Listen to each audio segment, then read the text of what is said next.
I knew it. I'm like, that smells burnt. It sure is burnt.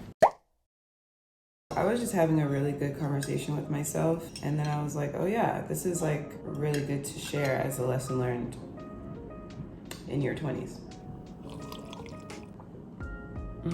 Perfect.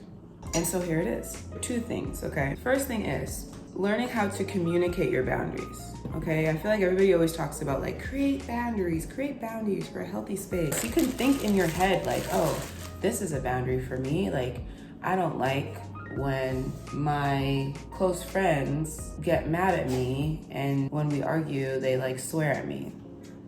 Anything, you know? Or I don't like when people don't give me the space to like process something for a day or 2. That's actually happened to me, so.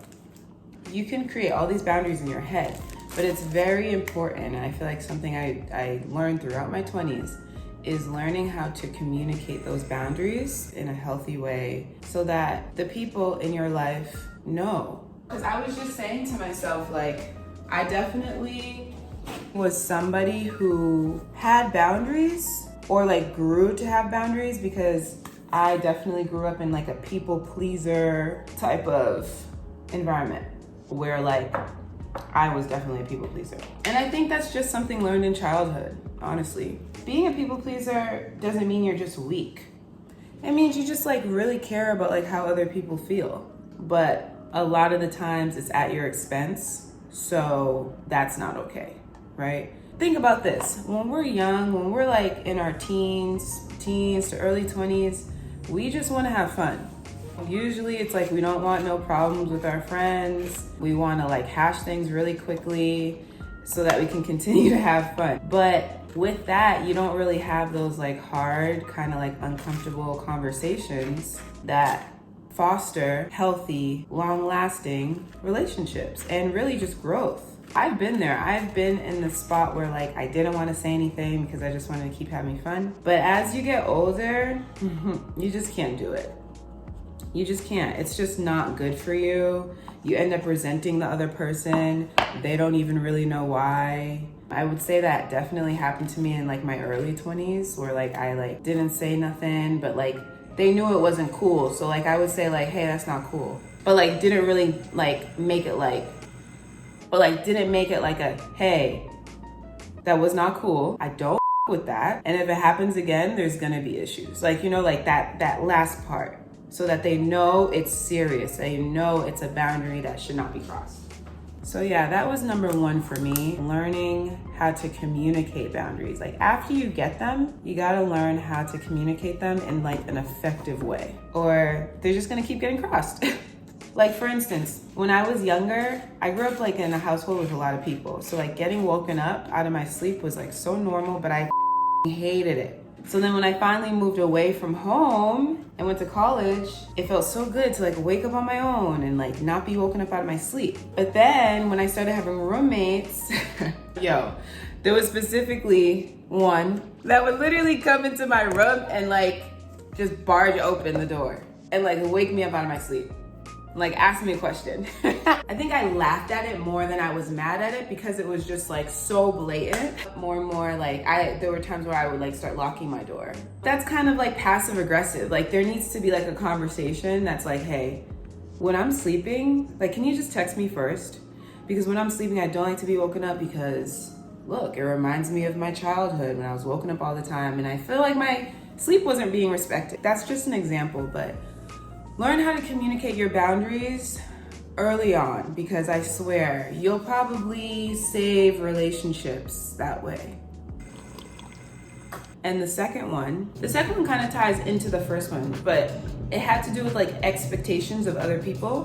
We can expect all day long of like what our friends should do, could do, expect people to act like how we would act, you know, things like that. But it ties into communication. It ties into like communicating what you need out of a relationship, out of a friendship, especially platonic friendships. I feel like for me in my 20s, communicating expectations or not even expectations, okay? Because honestly, I don't feel like it's healthy to be like, I expect you as my friend to be, and because you're not, You know, like, I feel like that's so toxic. I think people take that and run with it. There's healthy expectations. You know, obviously I expect my friends to hit me up on my birthday. I expect my friends to check in on me. That's just basic friendship, okay? A lot of people don't know how to be friends, but we can talk about that. That's another, that's 3 separate conversations we can talk about. For me, I feel like telling your friends what you need in a healthy way, okay? So like, at this stage in my life, what I need from you as a friend is this. Because guess what? What you need from a friend when you're 20 is gonna be so different from what you need from a friend when you're 29. Am I wrong? Am I wrong? So different. And I think it's very important for those needs to be communicated, because that way the expectations don't get crushed, because it's like, we talked about this, you know what I mean? And now you can't say like, oh, I'm just cutting her off for no reason. Like, no, we talked about it and you kind of just like didn't really care, you know? So yeah, those are the 2 things, okay? Like, communicating those boundaries, communicating those needs from friendships will save you so much energy, so much time. And I feel like it also shows vulnerability, and it's just healthy.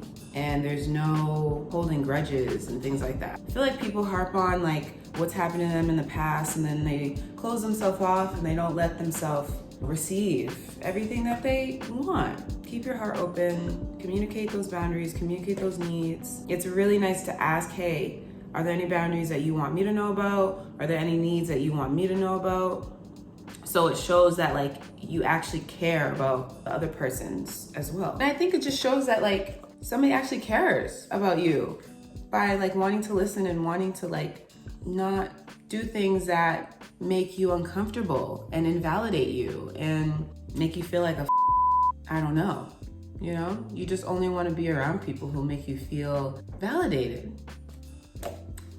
Yeah, and that's normal. So yeah, anyways, I got my bonnet on, okay? I'm gonna take out my weave today, go thrifting, organize my closet, order some more stuff for the apartment, and hopefully plan my birthday trip. I hope that helps. I'll see you in the next clip. I meant to be like this. Anyways, bye.